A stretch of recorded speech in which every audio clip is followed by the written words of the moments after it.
Kita ini membutuhkan sekarang laki-laki di sini yang hadir, yang mendengarkan suara saya dan ini mengikuti ceramah kita. Kita membutuhkan sekarang orang-orang mukmin yang imannya iman baja, bukan iman kerupuk. Assalamualaikum warahmatullahi saudaraku sekalian. Saya tadi mendengar sebuah tausiah yang menyinggung tentang pentingnya memiliki iman yang kuat, bukan iman yang rapuh. Hal ini sangat menyentuh hati saya, karena memang inilah yang kita butuhkan zaman sekarang. Nah, Ustadz Khalid Basalamah tadi menyebut tentang iman baja, iman yang kokoh. Saya merenung, ternyata benar bahwa iman itu diuji ketika kita mampu bangun malam melawan rasa malas untuk sholat tahajud, ketika kita bisa bergegas ke masjid saat azan berkumandang, walau banyak halangan. Iman baja juga terlihat saat kita bersabar dalam ujian, tetap istiqomah walau dunia meremehkan kita. Nah, menurut saya pribadi ya, inilah yang harus kita kejar. Jangan sampai kita hanya punya iman di lisan, tapi tidak kokoh di perbuatan. Yuk kita dengarkan sama-sama. Kehidupan dunia ini sebentar, saudara.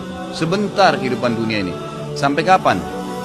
Demi Allah, saudaraku, kita ini membutuhkan sekarang laki-laki di sini yang hadir, yang mendengarkan suara saya dan ini mengikuti ceramah kita. Kita membutuhkan sekarang orang-orang mukmin yang imannya iman baja, bukan iman kerupuk.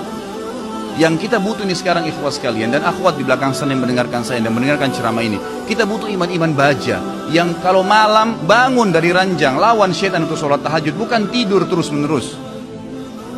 Kita membutuhkan iman baja ikhwah sekalian dan akhwat sekalian yang pada saat azan ke masjid, sholat, apapun tantangannya. Pada saat musibah datang bersabar mereka. Pada saat jihad dikumandangkan mereka berjihad di jalan Allah Subhanahu wa taala. Memang hidupnya untuk Allah Subhanahu wa taala. Kita butuh iman yang seperti ini. Ya memang baja apa yang Allah perintahkan, apapun tintangannya, halangannya kita lakukan. Enggak peduli dengan dunia ini, apapun orang mau katakan. Akhwat kita di belakang sana, kami butuh sebagai laki-laki seorang ibu seperti Nusaybah binti Ka'ab, sahabiat yang luar biasa. Pada saat jihad dikumandangkan, Nusaybah binti Ka'ab membangunkan suaminya tengah malam mengatakan, wahai suamiku besok jihad, ikutlah. Dibangunkan anak laki-lakinya 5 orang, semua dikatakan anak-anakku bangunlah, besok jihad, ibu pun akan ikut. Semuanya satu keluarga pergi jihad. Ini yang namanya mukminah, imannya baja.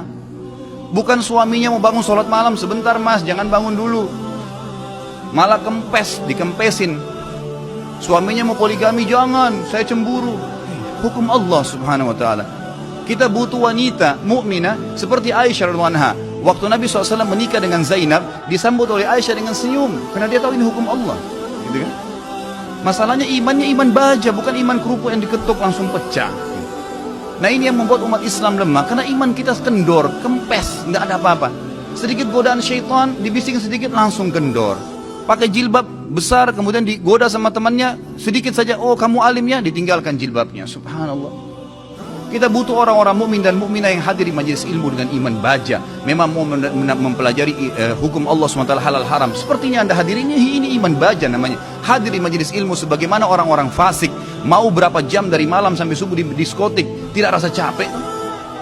Kemarin ada ikhwah bilang sama saya, Ustaz antum gak capek dari pagi sampai malam ceramah? Saya bilang, ya akhi, orang di diskotik dari malam habis isya pulang kantor, duduk nyanyi sampai kupingnya, itu gendang kupingnya mungkin bisa pecah, musik dengan besar, sampai subuh, minum khamr, mabuk, dia nggak rasa capek tuh.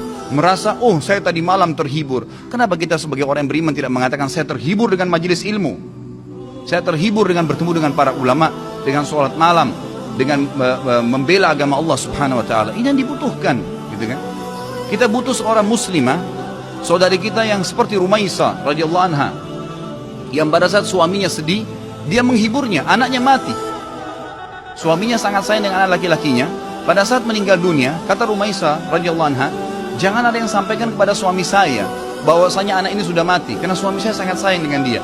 Waktu suaminya pamit pergi ke masjid, sholat maghrib isya, pulang habis isya, Rumaisa berdandan, pakai minyak wangi, masak masakan yang enak sekali, lalu dilayani suaminya. Begitu pulang, suaminya diajak makan, digodain, dirayu sampai berhubungan badan. Setelah puas suaminya kenyang, biologisnya selesai, perhatikan wanita mukminah yang faham di mana dia letakkan godaannya, imannya membawa dia bagaimana untuk bisa menghilangkan kesusahan suaminya, bukan jadi beban bagi suaminya. Dia mengatakan, wahai suamiku, dengan santun nih, anaknya mati, dia juga sedih sebenarnya, tapi bagaimana dia menghibur suaminya, dan dia tahu ketaatan pada suaminya, ketaatan kepada Allah Azza wa Jalla.